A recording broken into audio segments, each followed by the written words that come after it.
Que Dieu vous bénisse pour ce matin. Que la grâce de Dieu soit sur tout et chacun.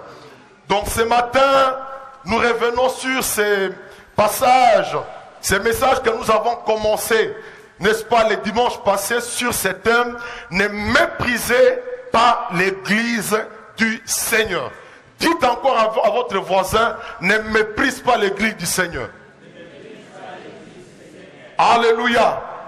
Nous parlons donc depuis le dimanche passé sur ce thème. Ne méprisez pas l'église du Seigneur, n'est-ce pas, pour nous avertir contre les dérives, n'est-ce pas, les déviations ou les mots qui souvent touchent l'église du Seigneur. Alléluia. Ce matin, parlons de ce qui doit nous caractériser. Qu'est-ce qui doit nous caractériser en tant qu'église? Plutôt que de nous mépriser, plutôt que de nous quereller, plutôt que de laisser la division, n'est-ce pas, nous envahir, il y a une seule chose qui doit caractériser l'église du Seigneur. C'est l'amour. Alléluia. C'est l'amour. Ainsi, ce passage de Jean 13, 35, le Seigneur Jésus dit, à ceci, tous reconnaîtront que vous êtes mes disciples, si vous avez de l'amour les uns les autres. Alléluia. Ça, c'est la fondation de la vie chrétienne. Des fois, nous cherchons l'onction, mais l'amour, il n'y a pas. Nous cherchons des miracles, des guérisons, mais la fondation, c'est ça.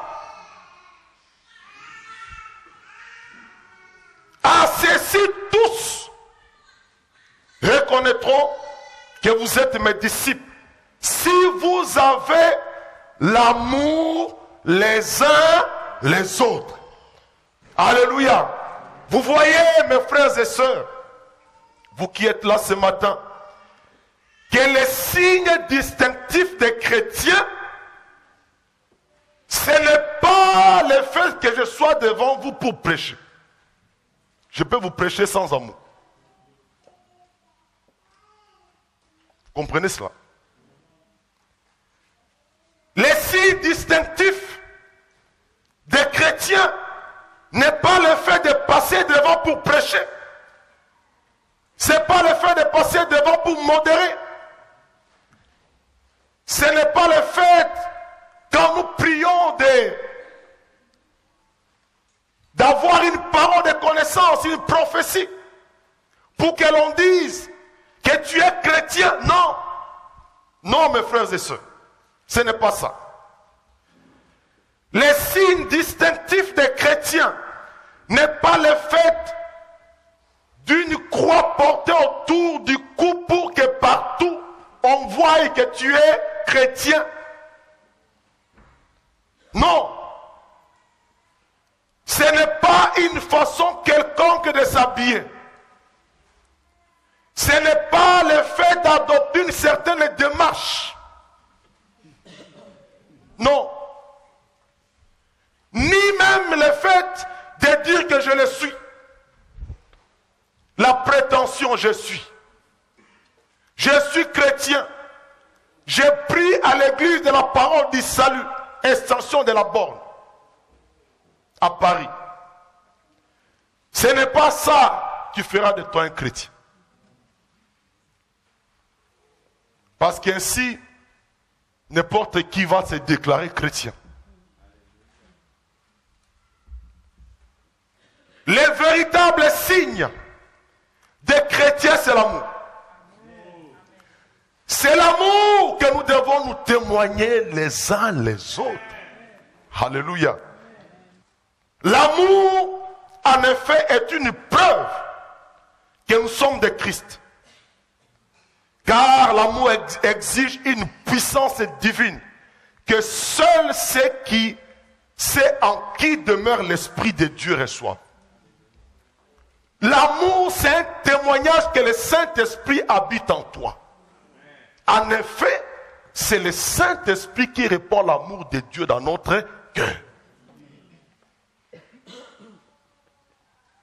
1 Jean 3, 14 à 15, la Bible déclare: nous savons que nous sommes passés de la mort à la vie parce que nous aimons les frères. Celui qui n'aime pas demeure dans la mort. Réfléchissons, testons-nous ce matin. Nous savons que nous sommes passés de la mort à la vie parce que nous aimons les frères. Celui qui n'aime pas demeure dans la mort. Examine-toi. Es-tu dans la mort ou dans la vie? Verset 15. Quiconque haït son frère est un meurtrier. Et les meurtriers n'hériteront pas le royaume de Dieu. Quiconque haït son frère est un meurtrier. Et vous savez qu'aucun meurtrier n'a la vie éternelle demeurant en lui. Personne. Si tu as de la haine, tu es un meurtrier. Et tu n'as pas de place dans le royaume de Dieu. C'est dur. 1 Jean 4, 16. Et nous, non, 1 Jean 4, 20 plutôt. Si quelqu'un dit j'aime Dieu et qu'il haït son frère, c'est un menteur. Alléluia. Si quelqu'un a la prétention, il dit j'aime Dieu, je t'aime Seigneur, je t'aime Seigneur, tu as tout fait pour moi, je t'aime Seigneur. Si quelqu'un dit ainsi et qu'il haït son frère, c'est un menteur. Alléluia. C'est un menteur. Car celui qui n'aime pas son frère qu'il voit, comment peut-il aimer Dieu qui ne voit pas? Comment peux-tu prétendre que j'aime Dieu si tu ne sais pas aimer ton frère qui est à tes côtés? Il y a une évidence dans la marche chrétienne par rapport à l'amour. C'est que plus nous nous approchons de Dieu, plus nous aimons Dieu, plus nous aimons nos frères et sœurs. Les témoignages, l'amour sur le plan horizontal, c'est une suite de l'amour sur le plan vertical. L'amour sur le plan horizontal entre frères et sœurs, c'est le témoignage, n'est-ce pas, de l'amour que nous avons envers Dieu. Donc, si sur le plan horizontal, tu ne témoignes pas de l'amour envers tes frères, ça veut dire que sur le plan vertical, tu n'as pas de l'amour envers Dieu. Mes frères, ce sont des vérités fondamentales de la Bible. Ça, c'est la fondation. Si nous avons compris ça, si nous avons intégré cette réalité, mes frères et sœurs, nous irons plus loin. Seul l'amour, n'est-ce pas, peut nous aider à surmonter des choses difficiles. Seul l'amour peut aider un couple à surmonter des tempêtes et des choses compliquées. L'amour permet à ce que noir, blanc, jaune, nous puissions vivre ensemble. Et nous regarder comme des frères et sœurs. C'est l'amour. La Bible dit dans 1 Corinthiens 13, quand je parlerai les langues des hommes et des anges, la barre est très haut. Quand je parlerai des langues des hommes et des anges, si je n'ai pas l'amour, je suis un héré qui résonne et une cymbale qui retentit. Quand j'aurai les dons de prophétie, jusqu'au point où tout le monde qui vient, je lui dis ce qui va arriver demain. Je lui parle des merveilles de Dieu. Si je n'ai pas l'amour, tout ça c'est zéro. Et du reste, je vais utiliser ces dons pour moi, pas pour la gloire du Seigneur. Quand prophéties, la science de tous les mystères et toute la connaissance. Quand j'aurai même toute la foi jusqu'à transporter des montagnes, si je n'ai pas l'amour, je ne suis rien. Alléluia. Je ne suis rien. Rien devant Dieu. Mes frères, l'amour, c'est au-dessus de tout.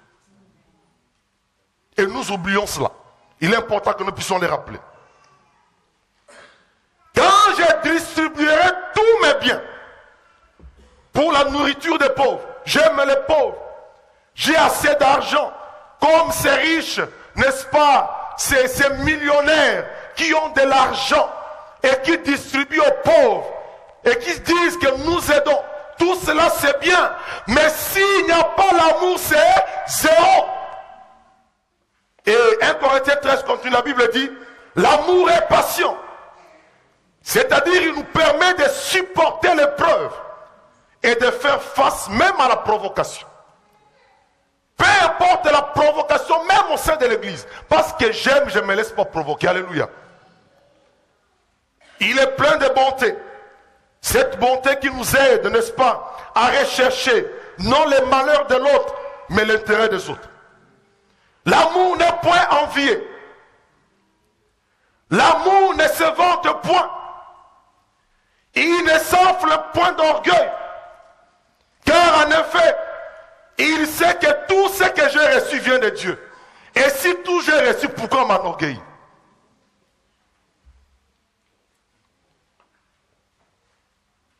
Tout nous avons de la part du Seigneur. Je n'ai pas à me gonfler devant mes frères et sœurs.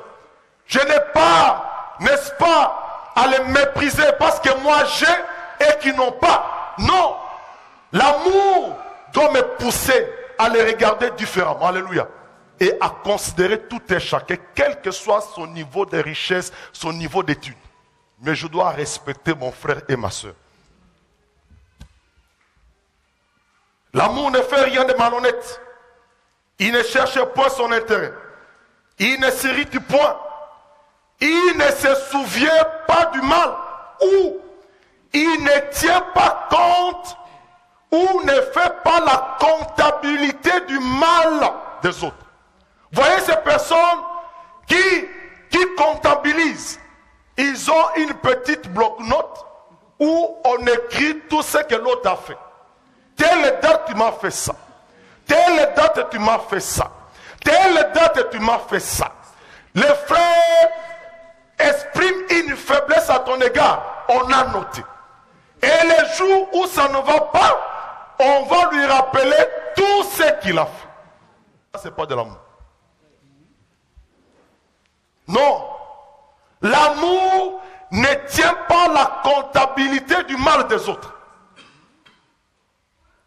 Que Dieu nous aide dans nos couples. Entre mari et femme. Souvent quand on se retrouve pour discuter, on commence par rappeler les choses d'il y a 10 ans.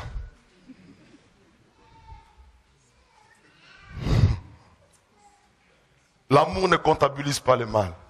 Si Jésus comptabilisait le mal que nous faisons, personne ne va hériter le royaume. Ah, c'est extraordinaire. Si Jésus comptabilisait, un jour tu as fait ceci, même les pensées cachées que personne ne voit, qui va aller au ciel? Qui lève la main.